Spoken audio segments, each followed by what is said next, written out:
The Idol has been canceled after one season. When my wife read me the article, I looked at her and I just said, I think we're about to have the biggest show of the summer. The Idol has officially been canceled after one season. Make people laugh, piss some people off, you know.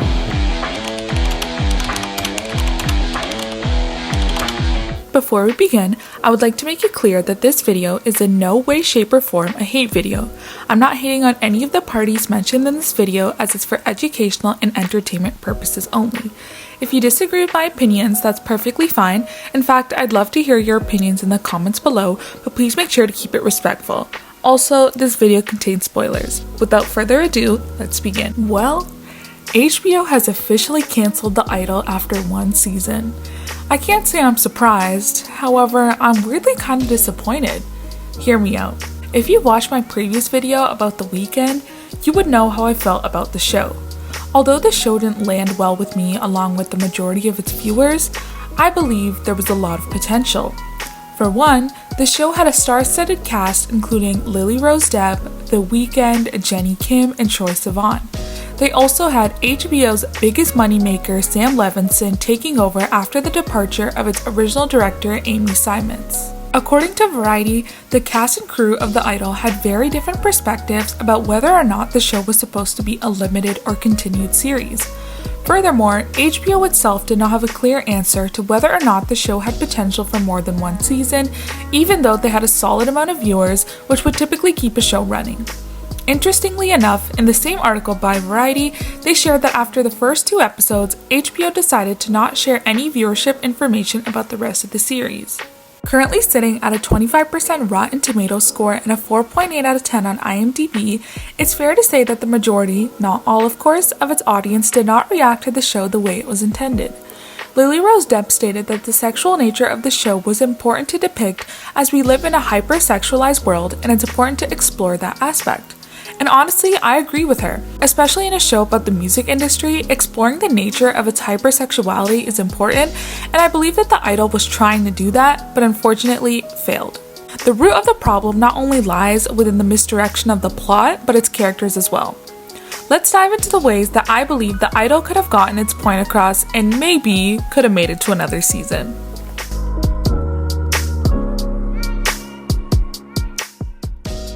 The protagonist of the show, played by Lily Rose Depp, is an interesting character with the most missed potential.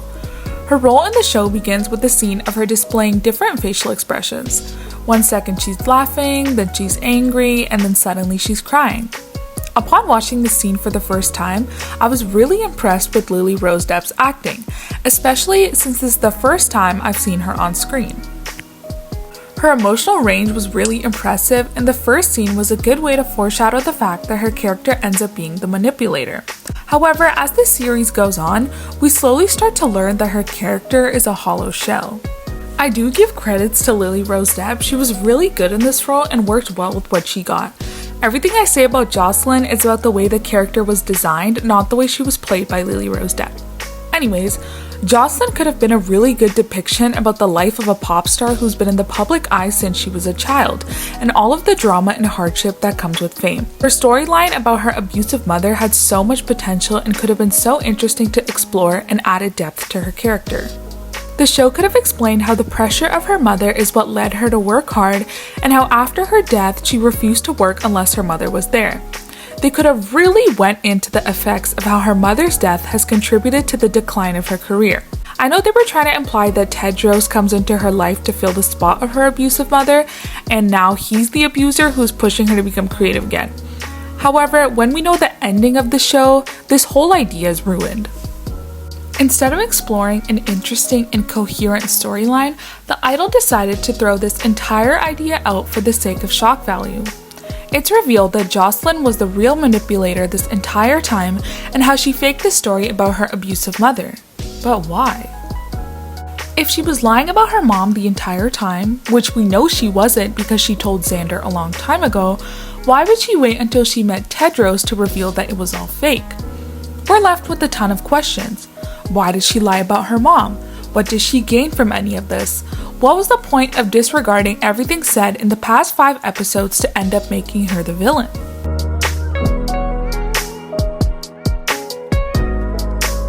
One of the biggest aspects of The Idol that could have been improved were the relationships between the characters. Jocelyn's relationship with her best friend / assistant Leia, Jocelyn's potential rivalry with Diane, her dysfunctional friendship with Xander, and the parental-like relationship she had with her managers. For starters, her relationship with Leia. Throughout the show, other characters tell Leia that she should feel lucky that she gets to work for her friend and how good her job is. An interesting direction they could have taken would be to explore how dangerous it can be to mix friendship and business and how easily it can turn sour. Another thing they could have done is show Leia feeling inferior to her friend Jocelyn, feeling like her maid running around servicing her. In the last episode, Leia ends up quitting her job after being fed up with the drama between Jocelyn and Tedros. I wish they could have showed Jocelyn's reaction to Leia leaving, how it affected her, and how it could have changed her perspective about what she was doing, especially since Leia has been part of her life for so long and was there for her during the toughest moments of her life. Another relationship that was built up but ended up with no resolution was Jocelyn versus Diane. Diane is first introduced in the show as Jocelyn's background dancer and friend. During rehearsal, Jocelyn keeps messing up the choreography and Diane takes over to show her how it's done. This ultimately catches the attention of Nikki, who inquires more about her. Diane is also the one who takes Jocelyn to Tedros' club, and it's revealed that Diane has known him this entire time and was in on his plan to bring Jocelyn to him. Tension starts to rise when Diane is offered Jocelyn's song World Class Sinner as a launch point to her career. However, as soon as Jocelyn slightly improves herself, Nikki completely drops Diane and that subplot is completely lost. Moreover, when Diane admits to Jocelyn that she was gonna take World Class Sinner, Jocelyn kinda doesn't care. It's disappointing to see that the show set up such a cool subplot that could have resulted with so much drama and tension between the two characters, but it ends up nowhere and ultimately seems pointless. Her relationship with Xander is questionable to say the least. The beginning of the show depicts them to be friends with both parties trusting each other. However, after Tedros enters her life, Xander reveals that Jocelyn's mom signed away his voice, forcing him to never sing again. Due to this, Xander resents Jocelyn and knows that she's manipulative. However, he also knows that her mother abused her. The weirdest part about everything is the fact that Tedros tortures him in front of everyone while Jocelyn encourages it, and Xander ends up being Tedros' little pet. But after Jocelyn chooses him to be an opening act for her tour, he's suddenly on her team again. I understand that Xander could have chosen to take her side again after she promised to help him with his career, but his intentions are never made clear and it leaves the audience confused. Finally, the relationship with her managers is the most explored in my opinion, and it's an aspect of the show that I actually enjoyed. Her two managers, Destiny and Haim, played by Davine Joy Randolph and Hank Azaria, are by far my favorite characters and favorite performances. Their relationship with Jocelyn is not a typical manager-talent relationship. It's quite rocky and unpredictable after the death of Jocelyn's mother and her career hiatus. They're shown to be her parental figures who not only encourage her to keep going, but keep her level-headed and call her out when she's wrong.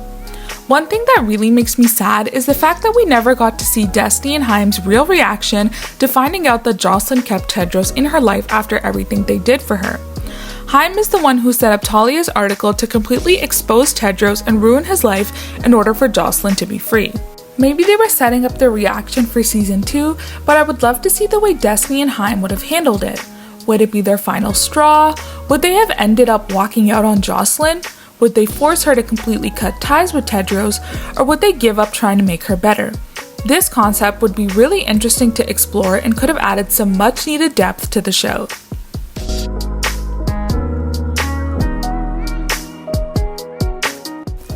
I won't touch on Tedros in this video as I did a deep dive into his character in one of my previous videos, which you should totally watch by the way, but I want to talk about the whole point of the show in the first place. The Weeknd created The Idol as a way to show the dark reality of the music industry coming from the perspective of the world's biggest artist. In my opinion, the show should have focused more on Jocelyn's perspective and her relationship with the music industry. They could have shown how little control artists have over their own careers, how they're forced to release music they're not proud of because it's commercial, and how they feel more like a product instead of a real human being. These are all real feelings that have been expressed by real artists in the past, and The Idol had the potential of being the ultimate expose about the over-glamorized nature of Hollywood. Many people online have speculated that Jocelyn's character could have been based on Britney Spears, Miley Cyrus, or even Selena Gomez, with majority believing it's the latter because The Weeknd expressed that the show is based off his experiences and what he's seen, and he dated Selena Gomez in the past. Circling back to Jocelyn's character, it's revealed that she was a child star before she transitioned into a pop star.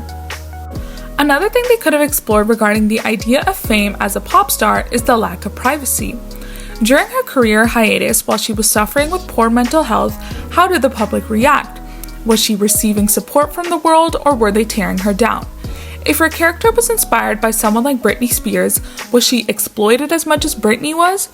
If The Idol really wanted to show the dark reality of the music industry, they should have really dove deep into Jocelyn's perspective and presented its audience with the harsh truth. The show depicts almost all of her songs being hypersexual, both in the lyrics and the visuals of her music videos. It would have been interesting to explore the transition of a child star to pop star and how that could have affected her.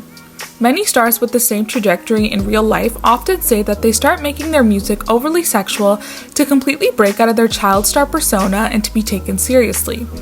They could have explored this phenomenon with Jocelyn, showing whether or not her music becoming hypersexual was a personal choice or if she felt pressured to do that in order to break out of her child persona. Overall, it's sad to see that a show that could have been a classic ultimately didn't deliver what it could have. The Idol had a good cast, a good soundtrack, amazing cinematography, but just not enough substance in its plot. Hopefully, HBO, as well as the rest of the entertainment industry, can use this show as an example of what not to do in the future and ways they can improve. If you enjoyed this video, make sure to give it a thumbs up and subscribe to the channel. Comment down below what you think. Were you surprised that The Idol was cancelled? Thank you so much for watching, and I'll see you in the next one.